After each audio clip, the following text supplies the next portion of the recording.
भोपाल में ट्विशा शर्मा की संदिग्ध मौत आत्महत्या और हत्या के बीच झूल रही है। लेकिन आज ट्विशा केस की गूंज देश की सर्वोच्च अदालत में सुनाई दी। सुप्रीम कोर्ट में आज क्या क्या हुआ ये आगे आपको विस्तार से बताएंगे, लेकिन पहले इस केस में आज का अपडेट, दो बड़े महत्वपूर्ण डेवलपमेंट हैं वो आपको दे देते हैं। पहली खबर तो यह कि इस केस की जांच किसी भी वक्त अब सीबीआई संभाल सकती है, और दूसरी बड़ी खबर यह है कि ट्विशा के आरोपी सास गिरिबाला सिंह को मध्य प्रदेश हाई कोर्ट ने सिर्फ और 2 दिनों की मोहलत दी है। कोर्ट ने नोटिस जारी करके उनसे 2 दिनों के अंदर जवाब मांगा है। यह नोटिस राज्य सरकार और ट्विशा के पिता नवनिधि शर्मा की उस याचिका पर जारी किया गया जिसमें ट्रायल कोर्ट से मिली गिरिबाला सिंह की अग्रिम जमानत को चुनौती दी गई है, रद्द करने की मांग की गई है। स्टेट की तरफ से कैंसिलेशन ऑफ बेल का जो प्रकरण लगा था, उसके साथ में एक पीड़ित पक्ष है, उन्होंने भी गिरिबाला सिंह उनके जमानत आवेदन को खारिज करने का एक प्रकरण फाइल किया था। तो दोनों केस एक साथ लगे हुए थे। चूंकि पीड़ित पक्ष की ओर से दायर किए गए प्रकरण में नोटिस की तामीली पक्षकार को नहीं हुई थी, इसलिए माननीय उच्च न्यायालय ने दोनों ही केसेस को अब 27 तारीख को 2:30 बजे सुनवाई के लिए रखा है। तो अब इस पूरे मामले में ट्विशा शर्मा की तरफ से मध्य प्रदेश की सरकार और केंद्र की सरकार सुप्रीम कोर्ट में इस मुकदमे को लड़ती हुई दिखाई दे रही है। खबर यह भी है कि आज समर्थ सिंह को क्राइम सीन रिक्रिएशन के लिए उसके आवास पर ले जाने की तैयारी में भी तमाम जांच अधिकारी हैं। जांच एजेंसी समर्थ से पूछताछ के आधार पर एक डमी के जरिए वही सब फिर से दोहराने की कोशिश करेगी जिसको रिकंस्ट्रक्शन कहते हैं। 12 मई की रात जो कुछ ट्विशा के साथ हुआ उसको रिकंस्ट्रक्ट किया जाएगा। क्राइम सीन रिक्रिएशन का मकसद उन हालातों को बारीकी से समझना है जब ट्विशा की संदिग्ध मौत हुई थी। आज ट्विशा मौत का मामला सुप्रीम कोर्ट तक भी पहुंच गया। सुप्रीम कोर्ट ने स्वतः संज्ञान लेते हुए इस पर सुनवाई की। Chief justice of India Suryakant की अध्यक्षता में 3 जजों की बेंच में जस्टिस जॉयमाला बागची और जस्टिस विपुल एम पंचोली से की सुनवाई थी उनकी कोर्ट में।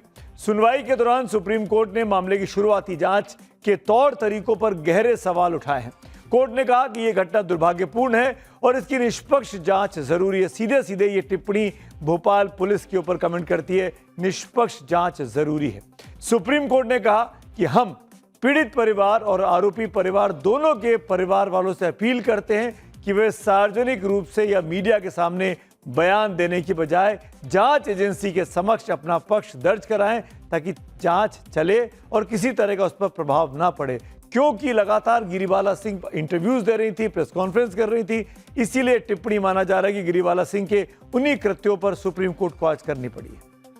मामला जल्दी से जल्दी सीबीआई को हैंडओवर कर देना चाहिए, क्योंकि एक फेयर, एक निष्पक्ष जांच हो सके इसकी जल्दी से जल्दी सीबीआई इसको टेक ओवर करे। जो हम भी कह रहे थे, हम भी जब 22 तारीख को सीबीआई को हैंडओवर करने का ऑर्डर हुआ तब से हम बोल रहे थे कि इसको इमीडिएटली सीबीआई को हैंडओवर किया जाए, क्योंकि जो कुछ भी घटनाक्रम हुआ है उसमें ट्विशा के परिवार को स्थानीय पुलिस और एसआईटी जो जांच कर रही थी, बहुत सारे कारणों से उन पर विश्वास नहीं रह गया था।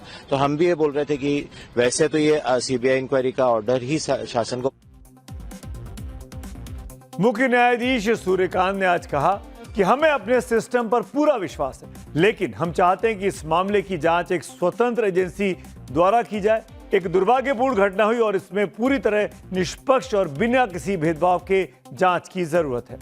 मध्य प्रदेश सरकार की ओर से पेश सॉलिसिटर जनरल, जो देश के सबसे बड़े सरकारी वकील हैं, तुषार मेहता ने सुनवाई के दौरान बेहद भावुक टिप्पणी करते हुए कहा कि एक बात साफ है कि लड़की की मौत हो चुकी है, चाहे वो सुसाइड हो या कुछ और। माता पिता के लिए सबक यह है कि डरी सहमी बेटी से बेहतर तलाकशुदा बेटी होती है। तुषार मेहता में पूर्व जिला जज और ट्विशा की सास को भी कटघरे में अपनी इस पैरवी के दौरान खड़ा किया है। उन्होंने कहा कि गिरिबाला सिंह जांच में बाधा डाल रही हैं। सरकारी वकील सबसे बड़े देश के कह रहे हैं कि गिरिबाला सिंह, जो कि जज रह चुकी हैं, वो जांच में प्रभाव डाल रही हैं, जांच में बाधा डाल रही हैं। वो पुलिस के सामने पूछताछ के लिए हाजिर नहीं होती हैं। अलग अलग टीवी चैनलों पर लगातार इंटरव्यू दे रही हैं गिरिबाला सिंह। तुषार मेहता ने कहा कि गिरिबाला सिंह लगातार ट्विशा को बदनाम करने की भी इन इंटरव्यूज में कोशिश कर रही हैं।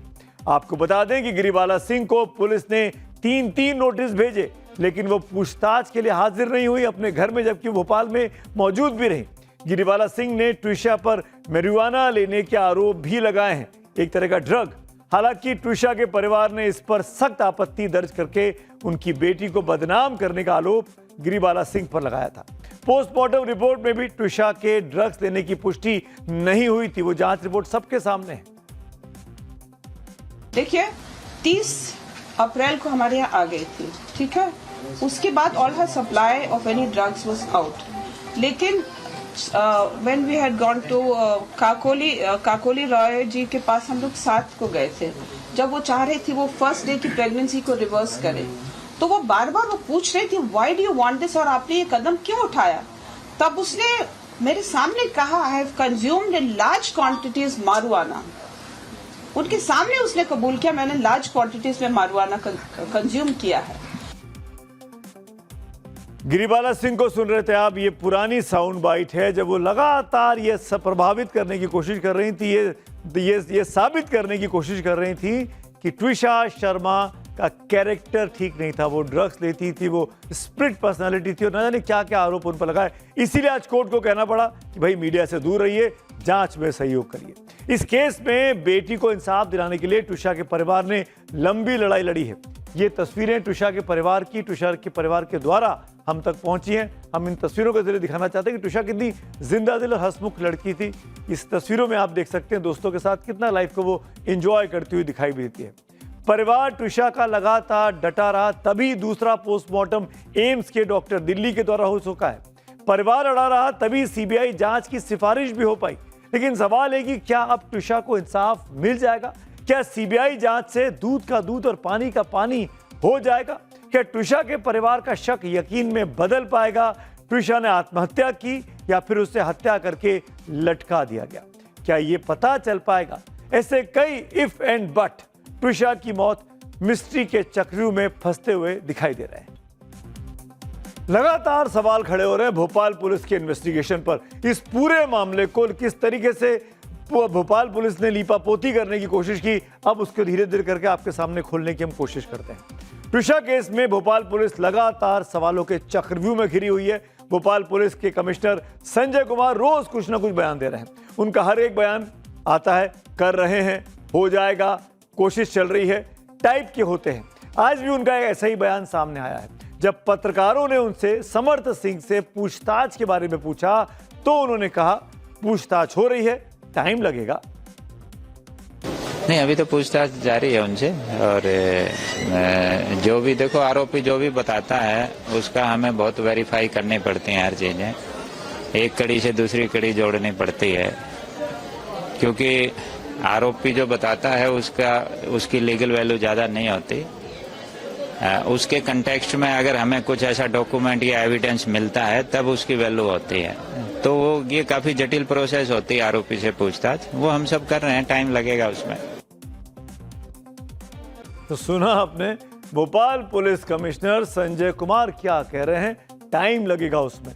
इनको तो उसमें भी टाइम लगा था कि ये पकड़ पाए कि आखिरकार समर्थ सिंह लापता कहां था, इतने दिनों तक गायब कैसे रहा। भोपाल से जबलपुर पहुंच जाता है कोर्ट तक, लेकिन कमिश्नर साहब की पुलिस को पता नहीं चलता है। कमिश्नर साहब ने जो कहा वो तो पुलिस को करना ही होता है, ये पुलिस का काम है। इसी बात की तनख्वाह तो नहीं मिलती है, इसीलिए तो पुलिस को पुलिस कहा जाता है। लेकिन ऐसा लगता है कि जैसे भोपाल पुलिस काम करने में नहीं, समय बर्बाद करने में माहिर हो चुकी है।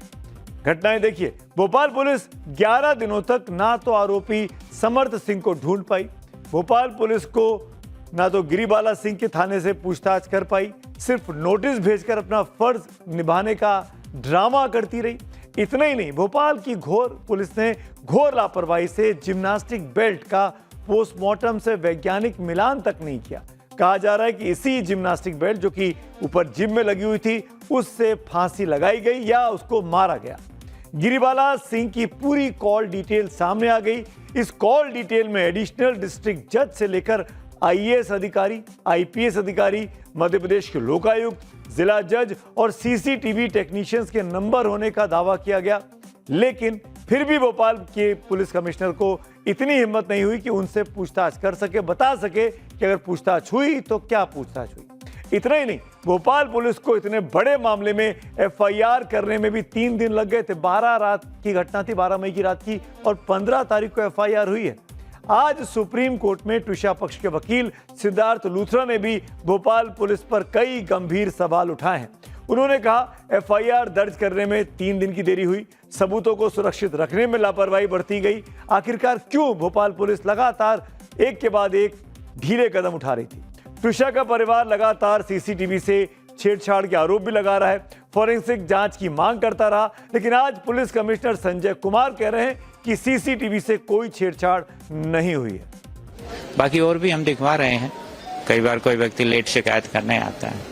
बाकी और भी हम दिखवा रहे हैं, कई बार कोई व्यक्ति लेट शिकायत करने आता है। कोई व्यक्ति लेट शिकायत करने आता है। 12 तारीख की रात को 10 बजे, 10:30 बजे अस्पताल पहुंचती है ट्विशा को लेके, और जब वो मर चुकी होती है उसी वक्त केस दर्ज हुआ था। एफआईआर 15 तारीख को हुई। सीसीटीवी फुटेज जो हम बार बार आपके सामने स्क्रीन पर दिखा रहे हैं, इसको अगर आप देखेंगे इसमें कई सारे कट्स दिखाई देते हैं। कमिश्नर साहब, अगर सीसीटीवी फुटेज से छेड़छाड़ नहीं हुई तो फुटेज में तारीख और समय क्यों अलग दिखाई देता है? संदिग्ध मौत 12 मई को हुई, जबकि सीसीटीवी की फुटेज पर 10 मई की तारीख क्यों दिखाई देती है? सवाल यह भी है कि इस फुटेज में समर्थ और 2 लोग ट्विशा को नीचे लाते हुए तो दिखाई दे रहे हैं, लेकिन इस फुटेज में वो ऊपर जाते हुए क्यों नहीं दिखाई दिए हैं? वो फुटेज कहां चली गई? सवाल यह भी है कि क्या इस फुटेज की फॉरेंसिक जांच आपकी पुलिस ने करवाई या नहीं करवाई? यह भी पुलिस कमिश्नर संजय कुमार को बताना चाहिए कि आखिरकार क्या कर रहे थे वो और उनकी पुलिस। ऐसे कई सवाल हैं जिनके जवाब भोपाल पुलिस कमिश्नर साहब संजय कुमार को देश को देने होंगे। हो रहा है, हो जाएगा वाला एटीट्यूड नहीं चलेगा। मामला सुप्रीम कोर्ट तक पहुंच चुका है। अब सीबीआई इंक्वायरी हो रही है। एक लड़की की संदिग्ध मौत हो जाती है और भोपाल पुलिस हाथ पर हाथ रखकर बैठी रहती है। अगर भोपाल पुलिस ने अपनी ड्यूटी ठीक से निभाई होती तो सीबीआई जांच की जरूरत क्यों पड़ती आज? क्या भोपाल पुलिस इतनी कमजोर है कि वो संदिग्ध मौत का मिस्ट्री नहीं मान रही है, इसीलिए वो सुलझा भी नहीं रही है? अब सीबीआई ट्विशा केस की जांच कर रही है, लेकिन क्या गारंटी है कि सबूत मिटाए नहीं गए होंगे? अगर सबूत नहीं मिटाए गए होंगे तो सीबीआई कैसे जांच कर पाएगी, ये भी सोचेगा, क्योंकि गिरिबाला सिंह जो कि सह अभियुक्त हैं और समर्थ सिंह जिसके घर में ये क्राइम हुआ जहां ट्विशा शर्मा रहती थी, वो घर को सील नहीं किया गया, वो लगातार उस घर में रहती रही। कैसे में ट्विशा को इंसाफ मिल पाएगा? ये सवाल भी भोपाल पुलिस से अब पूछे जाने चाहिए।